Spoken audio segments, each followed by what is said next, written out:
যে যখন আজকে স্ক্রিনে রেজাল্টটা পড়া হচ্ছিল, যখন থার্ডে ওর নামটা এলো, যখন ওর মার্কসটা বলা হলো, কেমন লাগলো আপনাদের? ফিলিংটা একটু বলবেন স্যার? খুবই সুন্দর ফিলিং। এই ফিলিং বলে বোঝানো যাবে না।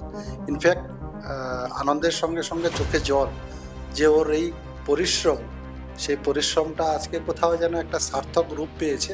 ওর মধ্যে তো একটা উচ্ছ্বাস রয়েছে, এতদিনের পরিশ্রম যখন সার্থক রূপ পায়, সেটা একটা ওর মধ্যে রয়েছে, আনন্দ তো রয়েছে। আগামী দিনে ও আরও ভালো করুক, এটাই আমরা চাই।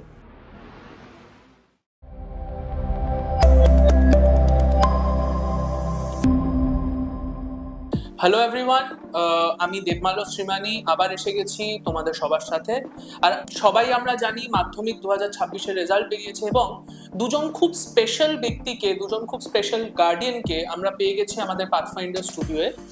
I have with me the parents of Shouro Jana, who scored 695 out of 700 and got a state rank third in Madhyamik 2026. সৌর RKM নরেন্দ্রপুরের ছাত্র এবং কারেন্টলি ওখানেই পড়ছে। এবং আজ আমরা ওর প্যারেন্টসকে পেয়েছি কিছু জার্নি, ওনাদের এক্সপিরিয়েন্স নিয়ে কথা বলতে, যেটা I am sure all of the aspirants who are in class 10 and will be giving their board exams in the next year would want to understand যে সৌর দাদার জার্নিটা কেমন হয়েছে, কি কি এক্সপিরিয়েন্স করেছে, কিভাবে পড়েছে, আজকে সেগুলো নিয়ে আমরা কথা বলবো।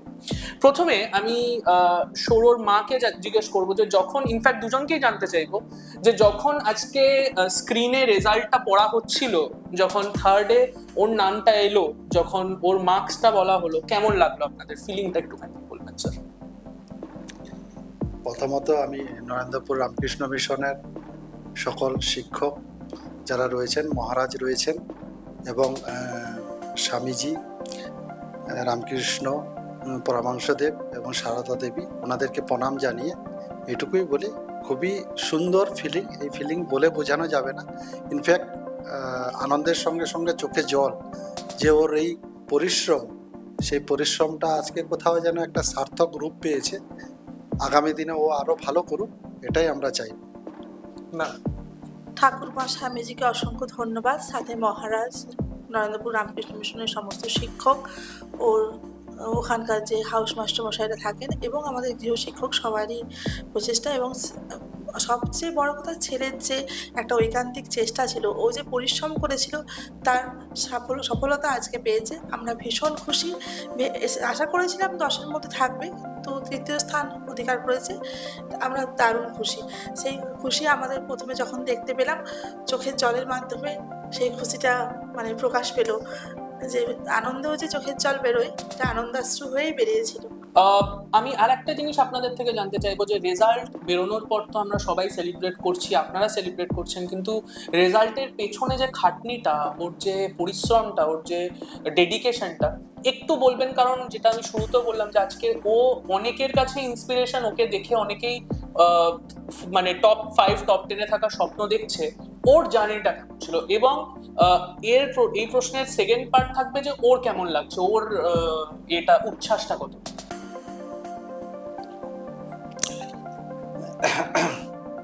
ওর মধ্যে তো একটা উচ্ছ্বাস রয়েছে, এতদিনের পরিশ্রম যখন সার্থক রূপ পায়, সেটা একটা ওর মধ্যে রয়েছে, আনন্দ তো রয়েছে। কিন্তু তার সঙ্গে সঙ্গে ও প্রচণ্ড ডিসিপ্লিন, শৃঙ্খলাবদ্ধ। ও শৃঙ্খলাবদ্ধভাবেই থাকতে ভালোবাসে।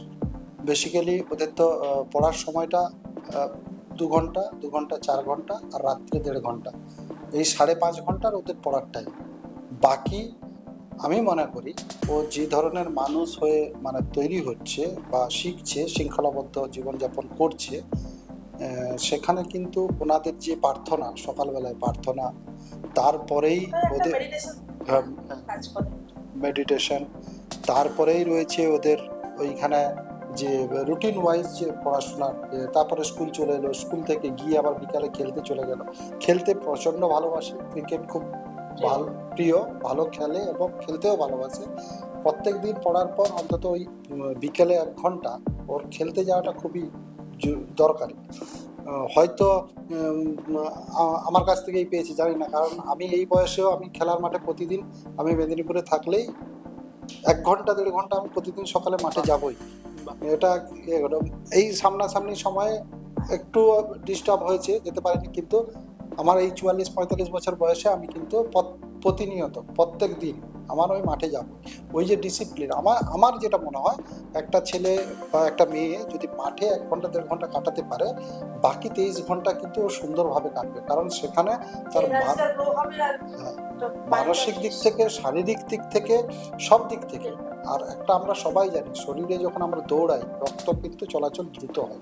সেই রক্ত চলাচল যখন দ্রুত হবে সেটা কিন্তু আমাদের এফেক্ট ভালো করে, ব্রেনেও ব্লাড সার্কুলেশন যখন ভালো হবে সেটাও ভালো হবে, এবং ওইটা ওর ক্ষেত্রে ভালো হয়েছে। আর যেটুকুনি করতো বন্দি, মানে ওর যে আজ খাপ ছেড়ে চলে যাবো তা নয়, আর ও পড়াশোনা কর বলে বলতে হতো না। ছোটবেলা থেকে দেখে আসছি ভালোবেসে পড়েছে, মানে জোর করে হয়নি। আজ আমার মনে হয় এই ভালোবেসে পড়াশোনাটা করেছে বলে এই সফলতা এসেছে। মানে এটা আমাদের কাছে ব্লেসিংস যে ওকে কোনোদিন পড়তে বসতে বলতে হয় না, কারণ ও নিজের পড়াটা নিজে করে। মানে ও খুব ছোট বয়স থেকে এটা বুঝে গেছে যে এই জীবনে আমি যখন এখানে জন্মেছি আমাকে নিজের থেকেই কিছু করতে হবে, আর আমাকে কিছু করতে হবে, এটাও বুঝে গেছে। তার জন্য তার স্বপ্নের পিছনে যতটা পরিশ্রম করা যায়, ভালোবেসে যতটা পড়া যায়। মানে আমি একটা উদাহরণ খুব দিই, আমি যেহেতু বিদ্যালয়ে মাঝে মধ্যে কথা বলি ছেলে মেয়েদের সঙ্গে, যেরকম আমরা বিয়ে বাড়ি যদি পড়ে সিম্পল, আমরা তো এই ড্রেসে বিয়ে বাড়ি যাবো না, তখন কিন্তু আমরা সুন্দরভাবে সেজে গুজে সুন্দর জামা কাপড় যেটা আলমারিতে রয়েছে, ভালো জুতা রয়েছে, বেল্ট রয়েছে, সেরকম ভালো যেন আমাকে রিপ্রেজেন্টটা কি যে ভালো সেরকম যাই। সেরকম আমি যদি ভালোবেসে পড়াশোনা করি, আমি যে খাতায় লিখছি তার রিপ্রেজেন্টেশনটা যদি খুব ভালো হয়, দাগ টানা আছে, সুন্দর হাতের লেখা, একটা ছবি রয়েছে, একটা উদাহরণ রয়েছে, তাহলে আমার মনে হয় না কোনো শিক্ষক বা শিক্ষিকা সেই উত্তরটা কেটে দেবে। ঠিক আছে, কারণ প্রথমে ইমপ্রেশন যে এত সুন্দর লেখা, তখন কিন্তু একজন যিনি খাতা দেখছেন ভালো করে খাতাটা দেখবেন এবং তার প্রপার নাম্বারটা পাবেন। এই ভালোবাসাটা যেরকম আমাকে লুক গ্রেট, আমাকে ভালো লাগে যেরকম আমি সেজেছি বা এ করেছি, তৈরি হয়েছি, আমি আয়নায় দেখছি, সেরকম নিজের খাতাটা আমি কতটা পরিষ্কার পরিচ্ছন্ন ভালো করছি তার উপর কিন্তু নজর দিতে হবে সকলকে। এটা এটা সৌর আজকে বলছিল। যেটা হয় গ্রুপ স্টাডি, ওখানে তো কোনো প্রাইভেট টিউটর বলে কিছু নেই। বন্ধুরা কিন্তু খুব, আর হাউস মাস্টার মশাই বা কোনো ডাউট থাকলে স্কুলের স্যারেরা ক্লিয়ার করে দেন। এই যে একটা কেউ হয়তো অঙ্কে ভালো, কেউ হয়তো ভূগোলে ভালো, কেউ এই যে বন্ধুদের মধ্যে থেকে যে গ্রুপ স্টাডি করে সেটাকে অ্যাচিভ করে, এটাও কিন্তু মানে এফেক্ট করেছে রেজাল্টে আমার মনে হয়। মানে বেসিক্যালি একটা ছিল যে ওই মাধ্যমিক পরীক্ষাটা ও হোস্টেলে থেকে দেবে না আমাদের সঙ্গে থেকে দেবে, অপশন ওর দেওয়ার ছিল। ও কিন্তু প্রথম থেকেই বলেছিল আমি হোস্টেলে থেকেই পরীক্ষা দেবো, কারণ ওই এনভায়রনমেন্টটা দরকার, এই বিকালে খেলা, এনভায়রনমেন্ট, কোনো কিছু আটকে গেলে বন্ধুদের সঙ্গে আলোচনা করে নেওয়া, ও প্রথম থেকেই বলেছিল আমি ওখানে থেকেই পরীক্ষা দেবো। এবং সবাই যখন পড়ছে তখন ওই পড়ার ইচ্ছাটা আপনি জাগে। এই যে নিজেদের মধ্যে একটা কম্পিটিটিভনেস তৈরি করা, যে এর পড়তে হবে, ভালো পড়তে হবে, ও ভালো করছে। এবং এটা হয়তো আমাদের ছেলের একটা বাড়তি গুণ বা অনেকের মধ্যেই এটা রয়েছে, ও কোনোদিন কাউকে সাহায্যের জন্য না বলে, ওর কাছে যে এসছে ও কিন্তু সাহায্য করে গেছে। হয়তো ওর এই ভালো মনটাই হয়তো আজকে এই ফলাফলেই তার ভালোভাবে প্রকাশিত হলো আর কি। এইভাবেই তো আমরা অনেক কিছু জানতে পারলাম সৌরর মা বাবা থেকে, এবং আই এম শিওর যে যারা দেখছে, যারা আর এক বছর পর যাদের সেই ফাইনাল পরীক্ষাটা, অনেক কিছু নিশ্চয়ই তোমরা আরো বুঝলে। এবং এবার আমি জাস্ট আর একটা প্রশ্নে আসছি যে ও আমাদের এখানে মক টেস্ট পরীক্ষা দিয়েছিল, তো কারণ এখানে অনেক ক্ষেত্রেই আমরা দেখি যে যখন পাথফাইন্ডার থেকে রেজাল্ট গুলো বেরোয়, যেরকম আজকেও রেজাল্ট বেরিয়েছে, অনেকে জানতে চায় যে না এটা কি কতটা পাথফাইন্ডারের অবদান আছে বা কতটা আসল অবদান, কতটা দেখানো অবদান, এটা অনেক গার্জেনদের প্রশ্ন থাকে। আপনারা কি ফিল করেছেন আপনাদের বা সৌরর জার্নিতে কতটা হেল্প করেছে, একটু জানতে চাই। অবশ্যই এটা সাহায্য করেছে, কারণ হচ্ছে মক টেস্টটা দিলে কি একটা বড় পরীক্ষার আগে মক টেস্টটা হচ্ছে মহড়া, তাই তো? এই যে আপনারা যে প্ল্যাটফর্মটা তৈরি করে দেন মক টেস্টটা, সেটা বড় পরীক্ষার অবশ্যই সফলতা আনার জন্য একটা ধাপ এগিয়ে যাওয়া। অনেক কোশ্চেন কমন এসছে, জিওগ্রাফির ক্ষেত্রে, হিস্ট্রির ক্ষেত্রে, ম্যাথের ক্ষেত্রে অনেক কোশ্চেন কমন পেয়েছে, মানে অনেকটা মানে বেসিক্যালি মানে আমি এখানে বলতে চাই, মানে পশ্চিমবঙ্গের যারা পরীক্ষা দেবে পরের বছর, মানে আমি এইটুকু বলতে চাই, হয়তো আমার ছেলে তো নরেন্দ্রপুরে থাকতো, ও ও মক টেস্ট মনে হয় সবকটা দিতে পারেন, না, দুটো দিয়েছিল। দুটো দিতে পেরেছিল, আবার প্রথমে মনে হয় দুটো সাবজেক্ট দিতেও পারেন। তাহলে কারণ ওখানে থাকতো, আমরা শুধু যোগাযোগ করেছিলাম মক টেস্টটা দেবে, বাড়িতে এলে মক টেস্টটা দেবে, এইটুকুই। কারণ ও তো এখানেই থাকে, নরেন্দ্রপুরে থাকে, সুযোগ পায় না।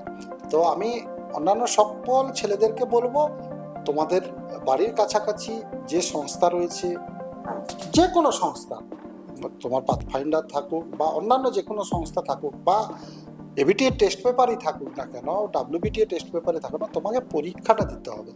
এই যে বারবার অভ্যাস। মানে এই যে সময় ধরে পরীক্ষা দেওয়া, আমি একটা কথা বলছি, আরে 3 ঘন্টা তোমাকে খেয়াল রাখতে হবে যে আমি ওই 3 ঘন্টার মধ্যে কতটা লিখছি, সেটা লিখে তোমাকে থেমে যেতে হবে নিজের থেকে, নিজেকে নিজের শিক্ষক হতে হবে। তোমাকে থেমে যে আজকে কেউ দেখছে না, আমি তাহলে 3 ঘন্টা 15 মিনিটে বা 3 ঘন্টা 20 মিনিটে পেপার শেষ করছি না, 3 ঘন্টায় থেমে যাও, দেখো তোমার কতটা বাকি থাকলো, 2 নাম্বার বাকি থাকলো, 5 নাম্বার বাকি থাকলো, 10 নাম্বার বাকি থাকলো, তোমার ইমপ্রুভমেন্টটা এখানেই হবে, তোমার স্পিড এখানেই বাড়বে, তুমি বারবার পরীক্ষা দাও। আরেকটা একদম। প্লাস পয়েন্ট যে ওনারা ডাউট ক্লিয়ারিং ক্লাসটা করেন, হুম। শুধুমাত্র মক টেস্টটা নিয়েই থেমে থাকেন না। যে আমার ছেলে হয়তো ডাউট ক্লিয়ারিং ক্লাসগুলো করতে পারেনি, কারণ ও যেহেতু নরেন্দ্রপুরে থাকে, দু একটা অ্যাটেন্ড করেছিল, সুযোগ হয়নি, কারণ ও তো এখানে রেসিডেন্সিয়াল হোস্টেলে চলে আসতে হয়েছিল। ওনারা এটা কিন্তু খুব ভালো সুযোগ করে দেয় স্টুডেন্টদের, যে পরীক্ষাটা নেওয়ার পর তোমার কোথায় ঘাটতি, এটা খুব দরকার।